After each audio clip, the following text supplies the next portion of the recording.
বলো তো আমরা কে? আমরা হচ্ছে সমালোচক, তাই তো? আমরা কি করি? আমরা সমালোচনা করি। আচ্ছা, সমালোচনা কখন করি, কিভাবে করি, কোথায় করি? আমরা সমালোচনা করি কোনো নেগেটিভিটি যারা ছড়াচ্ছে, যাদের ভিডিওর মাধ্যমে আমাদের সোশ্যাল মিডিয়াতে বা বলতে পারো আমাদের সমাজে নেগেটিভ কোনো বার্তা প্রদান করছে কোনো ব্লগার। আমরা সাধারণত ব্লগারকে নিয়ে কন্টেন্ট করি। তো ব্লগার যদি নেগেটিভ কোনো কথা যেটা আমার সোশ্যাল মিডিয়ার জন্য ক্ষতিকর, সেগুলো নিয়ে আমরা সমালোচনা করি। এবং আমাদের কিছু সমালোচকদের জন্য কিন্তু কোনো এইসব এখনকার দিনে ব্লগাররা কিন্তু একবার ভাবে যে আমি অমুক কাজটা কি করবো, করলে পরে তো আমাকে সমালোচনার মুখে পড়তে হবে। আগে কিন্তু এই ব্লগারগুলো সমালোচনা, এই যে সমালোচনা যে জগৎটা, এই জগৎটা যখন ছিল না, আগের ব্লগারগুলো কিন্তু দ্বিধাবোধ করতো না, যা ইচ্ছে তাই করতো। দর্শকদের মাথায় কাঁঠাল ভেঙে খেত, দর্শকদের ইমোশনস নিয়ে খেলতো, দর্শকদের নাচাতো, এই করে করে করে করে চুষে চুষে ভিউজটা ইনকাম করতো। ভিউজ যত ততই টাকা। এরা হচ্ছে ব্লগাররা, এগুলো ব্লগাররা করতো। কিন্তু জবের থেকে সমালোচনা জগতে সমালোচকদের কি বলবো আবির্ভাব হয়েছে বলতে পারি, তবে থেকে কিন্তু ব্লগাররা একবারের জায়গায় দুবার হলেও চিন্তা করে যে কাজটা কি করব, করাটা কি ঠিক হবে, আবার তো সমালোচনা হবে, আবার তো আমাকে নেগেটিভ কথা শুনতে হবে, আমি এগুলো নেগেটিভ কথা নিতে পারি না। সবাই তো সব কথা নিতে পারে না, সেই জন্য কিন্তু তারা চিন্তা করে। কিন্তু আগে এই চিন্তাটা হতো না এইসব কন্ট্রোভার্সি ক্রিয়েটারদের জন্য, তাই তো? তারপরে আমরা কাকে নিয়ে কন্ট্রোভার্সি করি? ওই যে বললাম, যারা নেগেটিভ ভিডিও দেয় বা বলতে পারে সমাজ বিরুদ্ধে কোনো কাজ করে, তাদেরকে নিয়ে আমরা সমালোচনা করি। আচ্ছা, এবার আজকে এই মুহূর্তে আমি ভিডিও করতে বসেছি মহুয়াদিকে নিয়ে। অবশ্যই প্রবাসী ঘরকন্যা মহুয়াদি, যার নাম ছোট ছোট বাচ্চার থেকে বাচ্চা সবাই জানে, বুড়ির থেকে বুড়ি সবাই পর্যন্ত মহুয়াদির নাম জানে। কেউ না কেউ কোনো না কোনো দিন মহুয়াদির ভিডিও দেখেছে, কারণ মহুয়াদি প্রচুর মিলিয়ন সাবস্ক্রাইবার, মিলিয়ন ভিউজ, আর হাজারে হাজারে কমেন্ট। তাই মহুয়াদির একটা বড় লেভেলের ইউটিউবার। এবং মহুয়াদিকে নিয়ে আজকে যখন কথা বলতে বসেছি, তাহলে এটা ভেবে নিতে হবে, যখন সমালোচনামূলক কোনো মহুয়াদি কথা আমাদেরকে দিয়েছে, কোনো বিষয় আমাদেরকে উপহার দিয়েছে, সেই কারণেই আমরা কথা বলতে বসেছি। না হলে যখন মহুয়াদি ডেলি ব্লগ করছিল, তখন তো আমরা কেউ কোনো কন্ট্রোভার্সি ক্রিয়েটার মহুয়াদি গিয়ে ভেতর থেকে টেনে খবর নিয়ে এসে সমালোচনা করিনি। আমরা এই কন্ট্রোভার্সির জন্য যারা কন্ট্রোভার্সি করি, অন্যান্য ব্লগারদের নিয়ে কন্ট্রোভার্সি করেছি। দেখেছো কোনোদিন মহুয়াদিকে নিয়ে কন্ট্রোভার্সি করতে? হ্যাঁ, 6-7 মাস বা 1 বছর আগে মহুয়াদিকে নিয়ে একটা কন্ট্রোভার্সি আমরা করেছিলাম। কখন?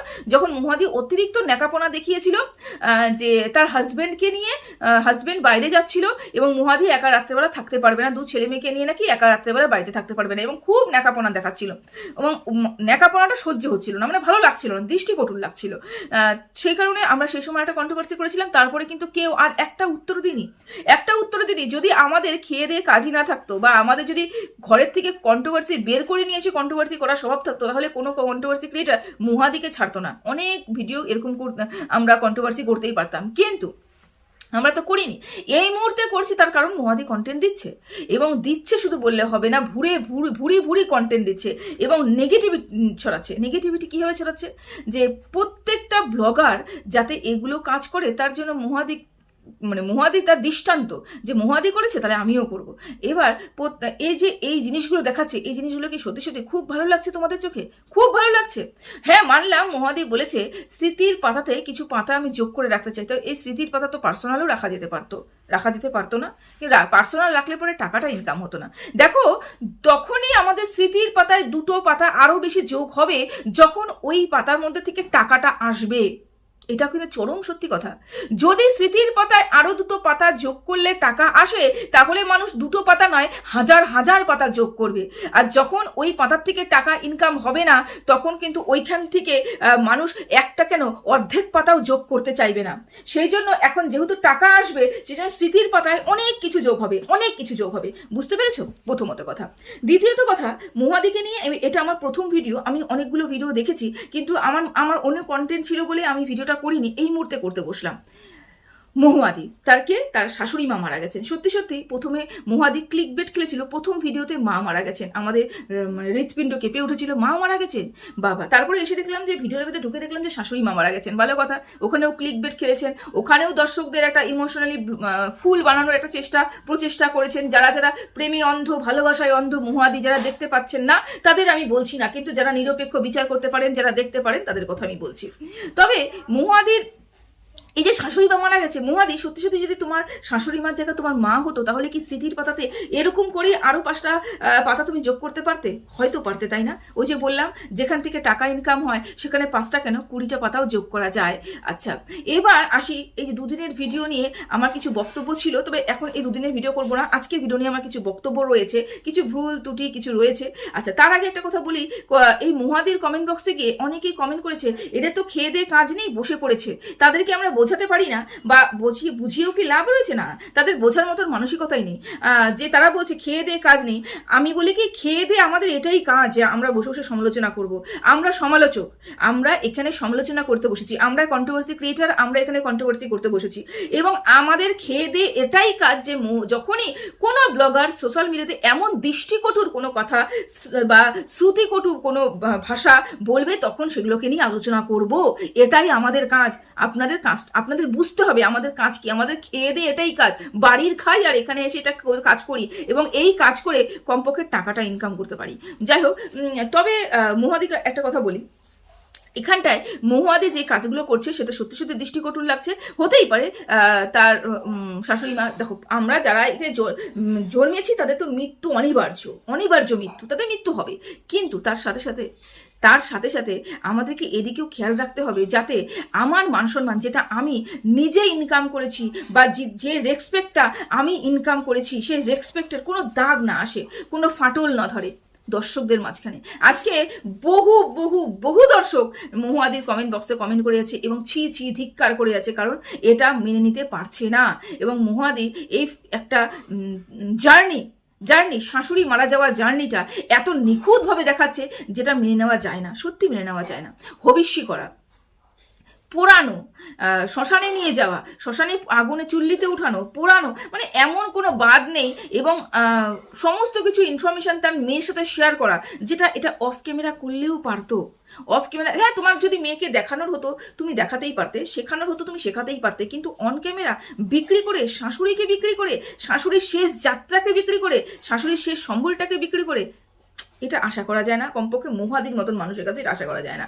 আচ্ছা, এবার একটা কথা বলি, মহুয়াদির প্রথমেই ভিডিওতে দেখলাম যে মহুয়াদি তার শাশুড়ির সম্বন্ধে অনেক কথা বলছে। দেখো, আমরা না তখনই ওই বিষয়টাকে নিয়ে বা ওই ব্যক্তিটাকে নিয়ে আলোচনা করি যখন ওই ব্যক্তিটা আমাদের জীবনে আর থাকে না। যতক্ষণ ওই ব্যক্তিটা আমাদের জীবনে থাকবে, ততক্ষণ কিন্তু ওই ব্যক্তিটার মূল্য আমি দিতে পারবো না, দিতে জানি না, দিতে পারি না, বুঝি না, এটা বলতে পারি। কিন্তু যখনই ওই মানুষটা আমাদের জীবন থেকে চলে যায়, তখনই তার মূল্য বুঝি। যদি সত্যি সত্যি আমাদের মহুয়াদি একটা বিচক্ষণ মানুষ হতেন, বা বলতে পারি মহুয়াদি তার শাশুড়ি মাকে এত এত এত চোখে হারাতেন, এত ভালোবাসতেন, আমি জীবনে কোনোদিন দেখলাম না মহুয়াদির কাছে। আমি কি ভুল বলছি কিনা আমার কমেন্ট বক্সে একটু কমেন্ট করে যাবে। তার শাশুড়ি মা, তার মা দীর্ঘদিন গিয়ে কিন্তু মহুয়াদির বাড়িতে গিয়েছিল। শাশুড়ি মাকে কিন্তু আমি দীর্ঘদিন মহুয়াদির মানে বিদেশে গিয়ে মহুয়াদির বাড়িতে গিয়ে থাকতে দেখিনি। ভালোবাসা হয়তো এরকমই হয়, তাই না? বিক্রি করার জন্য অনেক ভালোবাসা আসে, আর ভালোবাসা অরিজিনাল তার মার প্রতি যে রয়েছে, এবং মাকে যে সে অরিজিনালি ভালোবাসে, মাকে নিয়ে গিয়ে কিভাবে সব জায়গায় ঘুরিয়েছে, দেখিয়েছে, খাইয়েছে, আনন্দ ফুর্তি করেছে, সেই ব্লগগুলো আমরা দেখেছি, তাই না? ভালোবাসা, এটা হচ্ছে হয়তো এটা ভালোবাসা, মহুয়াদির কাছে হয়তো এটা ভালোবাসা, যে শাশুড়ি মারা যাওয়ার পরে শাশুড়ির প্রতি আমার এত ভালোবাসা উতলে উঠলো, এত টান আমার উতলে উঠলো, যে ওই রাস্তা দেখে বলছি এখানে শাশুড়ি মা দাঁড়িয়ে থাকতো, চেয়ার দেখে বলছি ওখানে শাশুড়ি মা বসে থাকতো, গাছ দেখে বলছি ওখান থেকে শাশুড়ি মা ফল পারতো, ফুল পারতো, লক্ষ্মী পুজো দিত, এগুলো কথা বলছি। অথচ আমি সত্যি সত্যি আমি দেখিনি কিন্তু মহুয়াদির বাড়িতে, যদি আমি ভুল হয়ে থাকি আই এম সরি, আমি বলে দিচ্ছি, আমি ক্ষমা প্রার্থী, কিন্তু আমি হয়তো ভুল করে গেছি, দেখিনি। কিন্তু তোমরাও কি দেখেছো? আমার কমেন্ট বক্সে জানিয়ে তো, সত্যি সত্যি কি শাশুড়ি মাকে দীর্ঘদিন নিয়ে গিয়ে রেখেছিল, যাকে এতটা ভালোবাসতো, এত চোখে হারাতো? আমি যদি আমার শাশুড়ি মাকে এতটাই ভালোবাসতাম, তাহলে আমি কি করতাম বলো তো? নিজের কাছে রাখতাম, কাজ ছাড়া হতে দিতাম না। যেরকম আমার মা নিজের মা, সেরকম আমার শাশুড়ি মা দুটোই আমার মা, তাই না? তাকে আমি কাছে আগলে রাখতাম। কিন্তু দেখো, শাশুড়ি মা কিন্তু এই দেশেই পড়ে থাকলো, এবং আমার মাকে কিন্তু আমি ওই দেশে নিয়ে গিয়ে অনেক জায়গায় ঘুরিয়ে নিয়ে এসেছি, তাই না? নিজেই কিন্তু বলছেন আমার শাশুড়ি মা কিন্তু শক্ত সবল ছিলেন, কোমরটা বেঁকে আমার হাঁটাচলা করেনি, কিছুই করতো না। তার মানে শাশুড়ি মা এদেশ থেকে ওদেশ যাওয়ার মতন পজিশনে ছিল, কিন্তু তারপরেও কিন্তু শাশুড়ি মাকে নিয়ে যাওয়া হয়নি, বা দীর্ঘদিন শাশুড়ি মার কাছে এসে সময় কাটানো হয়নি। দেখো, সময় কাটাবো, অবাস্তব কথা তো আমি বলি না, বলতে চাইও না যে ওখান থেকে এসে শাশুড়ি মার কাছে থাকা বা শাশুড়ি মার কাছে দীর্ঘদিন থাকা এটা অসম্ভব হয় কর্মক্ষেত্রে যেহেতু রয়েছে ওখানটায়। কিন্তু যেরকম মাকে নিয়ে গেছে, মাসখানেক ছিল, সেরকম কি শাশুড়ি মাকে নিয়ে গিয়ে রাখা যেত না? এতই ভালোবাসা যদি শাশুড়ি মার প্রতি হয়ে থাকতো। আচ্ছা, এগুলো ক্যামেরা খুললে বললে পরে যেহেতু আমার ভিউজটা ইনকাম হবে, টাকাটা ইনকাম হবে, ক্যামেরা খুলে বলতে আমার কোনো অসুবিধা নেই। আমার যদি মনে হয় যে আমি আমার শাশুড়ি মাকে নিয়ে সেই কান্নাকাটি করব এবং সেখান থেকে আমার লাখ লাখ টাকা ইনকাম হবে, আমি কান্নাকাটি করতেই পারি, আমার কোনো সমস্যা নেই। আমার যদি কান্নাকাটিতেই আমার টাকা ইনকাম হয়, তাই না? এগুলো করা, এগুলো ব্লগারদের এগুলো করে করে ওরা মানে হ্যাবিট হয়ে গেছে ওদের, মানে বুঝলি? যাই হোক, একটা কথা বলি, আরেকটা কথা বলি, সেটা হচ্ছে পুজো। কি দেখলাম মহাদির আজকে ভিডিওতে, যে পুজো দিচ্ছে। পুজো কে দিচ্ছে? মহাদির মা। মহাদির মা বলছে ঘরের লক্ষ্মী ঠাকুরগুলো উপোস রয়েছে, তাই ঘরের পুজোগুলো দিয়ে দিচ্ছে। আমি প্রথমে ভাবলাম কি বাপের বাড়ির ঠাকুর মশাই ঠাকুরকে মানে পুজো দিচ্ছে, পরে শুনলাম নাকি ওই বাড়ির ঠাকুরকেই পুজো দিচ্ছে। আমি তো ভাবি যে আমরা তো সনাতন ধর্মী মানুষ, তাই তো? তো আমাদের যে কি নিয়ম, কি রীতি, কি নীতি, এগুলো কি কিছুই জানো না তুমি? এখনো পর্যন্ত কি জেনে উঠতে পারো নি? এখনো কি বুঝে উঠতে পারো নি? তোমার মা পর্যন্ত কি জানে না যে বাড়ির কর্ত্রী মানে তোমার যেই বাড়িতে তুমি এখন আপাতত রয়েছো সেটা হচ্ছে তোমার শাশুড়ির বাড়ি। শাশুড়ি ওই বাড়ির কর্ত্রী ছিল। শাশুড়ি যখন গত হয়েছেন, ওই ঠাকুরগুলো যখন শাশুড়ি ছিলেন, গত হয়েছেন, তখন ওই ঘরে পুজো দেওয়া চলে না। ওটাকে মহা অসুচ বলে, আমরা দিই না। নিয়ম ভঙ্গের পর তারপরে আগেকার দিনে তো 1 মাসে নিয়ম ভঙ্গন হতো, এখন কিন্তু 1 মাসে হয় না, এখন কিন্তু মানে 13 দিনে বা 11, যারা ব্রাহ্মণ মানুষ তারা কিন্তু 11 দিনে হয়তো উঠায়, হয়তো। আর আমরা কিন্তু 13 দিনে ওষুধ উঠাই এবং তারপরে 2.5 দিন বাদে কিন্তু নিয়ম ভঙ্গ হয়। কিন্তু আমরা কিন্তু পুজো পালি ঠিক 1 মাস বাদে গিয়েই দিই এবং সমস্ত ঠাকুর ঘরকে সুন্দর করে পরিষ্কার পরিচ্ছন্ন করে গঙ্গা জল দিয়ে ছিটিয়ে টিটিয়ে ধুয়ে পাকলা, তারপরে কিন্তু আমরা পুজো ঘরে ঢুকি। কিন্তু বড় বড় পুজো 1 বছর কাল অসুচ থাকে, 1 বছর কিন্তু আমাদের সমস্ত বড় বড় পুজো থেকে বঞ্চিত থাকতে হয়। তো এই যে সনাতনী ধর্মের যে নিয়মগুলো, এগুলো কি আপনি জানেন না? এই বয়সে এসেও এই কথা জানেন না যে বাড়িতে যিনি করতে তিনি মারা গেছেন এবং অথচ তারই ঘরে পুজো হচ্ছে? আমি তো এটা অবাক হয়ে গেলাম দেখে। বা ওই বাড়িরই ফুল তুলছে, ফুল তুলে আবার মা নাকি অন্য গোত্রের, সেই জন্য নাকি পুজো দিচ্ছে। মা অন্য গোত্রের হতেই পারে, কিন্তু বাড়িটা তো শাশুড়ির, বাড়িতে পুজো দেওয়া চলে না। 1 নম্বর। 2 নম্বর, হবিষ্যি এরকম করে কেউ খোলা আকাশের নিচে করে না। মানে খোলা আকাশের নিচে হবিষ্যি হচ্ছে, 3 ভাই মিলে হবিষ্যি করছে। একটা বদ্ধ ঘরে হবিষ্যি করা হয় এবং হবিষ্যি করার পরে মানে করানোর সময় ওই 3 জন ভাই, তো তাহলে 3 জন একটা ঘরে থাকবে, কোনো কথা হবে না, কোনো উচ্চবাচ্য হবে না, কেউ ডাকার পড়া করবে না, সে ঘরে হবিষ্যি করবে। তারপরে সেই থালাতে কিন্তু বৌমারা হবিষ্যি করে, বৌমারা অন্ন গ্রহণ করেন, হবিষ্যি বৌমারা করেন, অন্ন গ্রহণ করেন। তো এই সব নিয়মে কি জানা হয় না? ওখানে দেখে নাতি নাতনি সবাই, নাতি নাতনিকে কেউ খাবার দেখায় না, হবিষ্যি করা দেখায় না। কেন? আপনারা এখনো পর্যন্ত জীবিত রয়েছে, নাতি নাতনিকে ওগুলো দেখায় না। আপনারা কি করলেন? ওখানে হবিষ্যি হচ্ছে, মেয়েকে টেনে নিয়ে এসে দেখালে যে দেখো অমুক অমুক নিয়ম আছে, অমুক অমুক করতে হয়। আরে যখন যার নিয়ম তখন মেয়েরা, বাচ্চারা জেনে যাবেই, তখন কি নিয়ম মানুষরা বলে দেবে যে এই নিয়ম আছে, এই নিয়ম করতে হয়। আগের থেকে এরকম করে বাচ্চাদেরকে দেখাতে নেই এবং খোলা আকাশের নিচে কোনো হবিষ্যি করতে নেই। নিয়মগুলো সবগুলোই তো অনিয়ম, কোনো নিয়মিত নিয়ম হচ্ছে না, তাই না? যে নিয়মগুলো দেখানো হচ্ছে, স্মৃতির পাতাতে যে নিয়মগুলোকে রেখে দিচ্ছেন আপনি, সেই নিয়মগুলো কোনোটাই নিয়ম হচ্ছে না, সবগুলোই অনিয়ম হচ্ছে। আচ্ছা, আর হচ্ছে যেটা বলতে গেছিলাম সেটা হচ্ছে থাম্বনেলে যেই ফটোটা দিয়েছেন না, খুব দৃষ্টিকটুর লাগছে, বিশ্বাস করুন, ভীষণ দৃষ্টিকটুর লাগছে, খুব খুব খুব দৃষ্টিকটুর লাগছে। ওরকম করে মানিকদা এবং ওনার 2 ভাই ওরকম করে সাদা কাপড়ে ওরকম করে বসে রয়েছে এবং আপনি সেই জায়গাটাকে তুলে নিয়ে এসে ওরকম করে থাম্বনেলে সেট করে যে ভিডিওটা করেছেন, ওটাতে সত্যি সত্যি আপনার প্রশংসা বাড়ছে না। আমি আপনার একটা ভালো দর্শক এবং আমিও এটা মেনে নিতে পারছি না। আপনি যে এই কাজগুলো করছেন এটা মেনে নেওয়া যাচ্ছে না। এবং আপনার দর্শকরা, যার জন্য আপনি প্রতিটা মুহূর্তে বলেন আপনারা আছে বলেন আমি আছি, আপনারা ভালোবাসা দেবেন, আপনারা দেখবেন বলেই আমি ভিডিও দিই, আপনি প্রতিটা মুহূর্তে মহাদি এই দর্শকদের কিন্তু অ্যাপ্রিসিয়েট করেন, প্রত্যেকটা মুহূর্তে দর্শকদের ভালোবাসা দেন, দর্শকদের বুঝিয়ে দেন, দর্শকরাই সর্বপ্রথম। অথচ এই দর্শকদের অবমাননা করছেন, এই দর্শকদের কথা অগ্রাহ্য করছেন, এই দর্শকদের তুচ্ছতাচ্ছিল্য করছেন। তারপরেও বলবেন আপনারা দর্শকদের ভালোবাসেন, দর্শকদের কথার প্রাধান্য দেন, বলবেন কি? সত্যি সত্যি এইটা যদি আপনার নিজের বাড়িতে হতো তাহলে কি এই কাজটা হতো? দেখুন একটা কথা বলি, আমি মনে করি এই পৃথিবীতে যে যেরকম কর্ম করবে সেই সেরকম ভোগ করবে, সেই সেরকম ভোগ করবে। আপনার বাড়িতেও আপনার ভাই বউ কিন্তু ব্লগার, ভালো ব্লগার এবং ভালো ভিউজ, একটা বড় চ্যানেল। আপনার মার যদি কোনোদিন কিছু হয়ে থাকে, আমি বলছি কারণ মৃত্যু কামনা অবশ্যই করব না আমি, কারণ এটা তো চিরন্তর সত্যি যে যার জন্ম আছে তার মৃত্যু রয়েছে। যদি সত্যি সত্যি আপনার মার এরকম কোনো দিন হয়ে থাকে, একদিন না একদিন তো কোনো না কোনো সময় তো হবে, আপনার ভাই বউ যদি এরকম ডিটেলসে দেখায়, আপনি মেনে নিতে পারবেন তো? তখন আপনার ভাই বউ যদি বলে স্মৃতির পাতাতে সব কিছু যোগদান করছি, যোগ করে রাখছি, ভবিষ্যতে গিয়ে দেখব, তাহলে আপনিও মেনে নিতে পারবেন তো? হয়তো মেনে নিতে পারবেন, কারণ আপনি যে কাজটা এখন করছেন আপনার ভাই বউ কিন্তু সেম কাজটাই করবে, যদি মন মানসিকতা এক না হয়ে থাকে। আর আমি মনে করি ওয়াইটিতে যারা যারা ব্লগার, যারা টাকা ইনকাম করে, যারা কাঁচা টাকার স্বাদ পেয়ে গেছে, তারা প্রত্যেকেই এরকম মন মানসিকতা রাখে যে যাই হবে পরিবারের কেচ্ছা হোক, পরিবারের লোক মারা যাওয়া হোক, ভবিষ্যৎ দেখানো হোক, মরা পোড়ানো হোক, মুখাগ্নি হোক, সমস্ত কিছু দেখাবো, দেখে ইনকাম করব। এটাই হচ্ছে ব্যাপার। হ্যাঁ, শুধু একজন ব্লগারকে আমি দেখেছি যে ওই 13টা দিন কোনো ভিডিও করেনি, এতটা শোকাহত হয়েছিল, তার শ্বশুর মশাই মারা গেছিলেন বলে কোনো ভিডিও করেনি, কোনো আপডেট দেয়নি। যাই হোক, সবাই তো সমান হয় না, তাই না?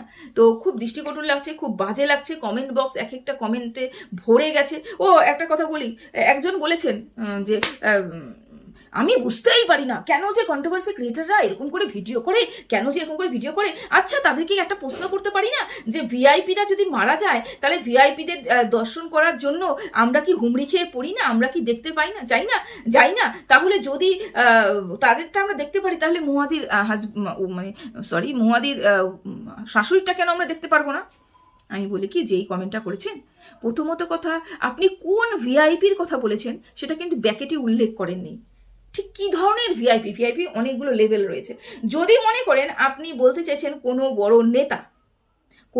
নেতা যদি আপনার মনে করেন এটা বলতে, তাহলে যদি নেতার বিষয় হয়ে থাকে তাহলে নেতার মুখাগ্নি অবধি ডিটেলস এরকম করে দেখায় না, যতটুকু পারা যায় ততটুকু দেখায়। সেটা হচ্ছে সোশ্যাল মিডিয়ার বলো আর বড় বড় নিউজ চ্যানেল, প্রথম দিন ওই শেষ, ওই শুরু, ওই শেষ, আর কিন্তু দেখায় না। কারণ পুরো দেশ দুনিয়াকে এমন একটা খবর দিতে হয় যেটা আমাদের সমাজে ঘটে গেছে একটা অঘটন, সেটা দেওয়ার জন্য পুরো ফোকাস করে।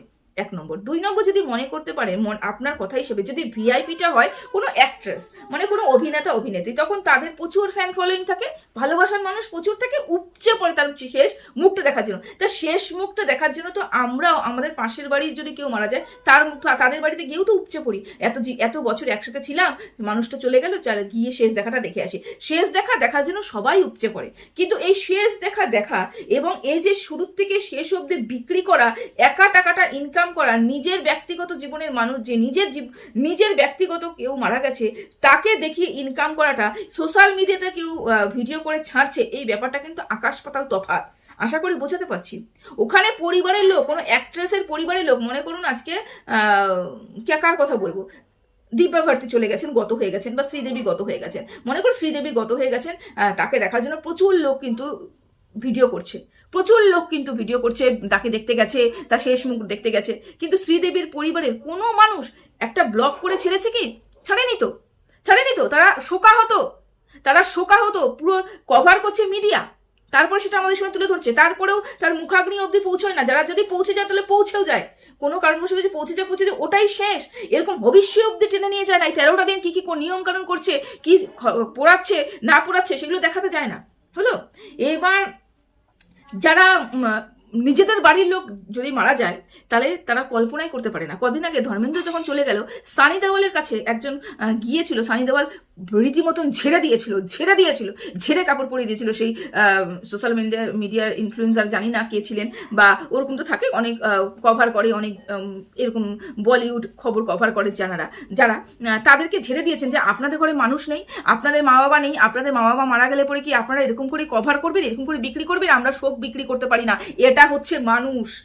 আপনি কোন ভিআইপির কথা বলছেন আর কি কথা বলছেন? সরি।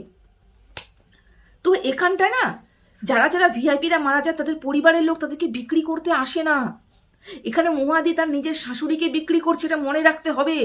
একটার সাথে আরেকটা কথা জুড়ে দিলে, লিঙ্ক ছাড়া জুড়ে দিলে হয় না, যুক্তিহীন কথা বললে পরে হয় না, বিনা কারণে ঝগড়ুটে মেন্টালিটি নিয়ে কমেন্ট বক্সে কমেন্ট করলে পরে হয় না, যুক্তি দিয়ে কথা বুঝতে হয়, বোঝাতে হয়। ঠিক আছে, চলুন এতটুকুই রাখলাম। সবাই ভালো থাকবেন, সুস্থ থাকবেন, টাটা।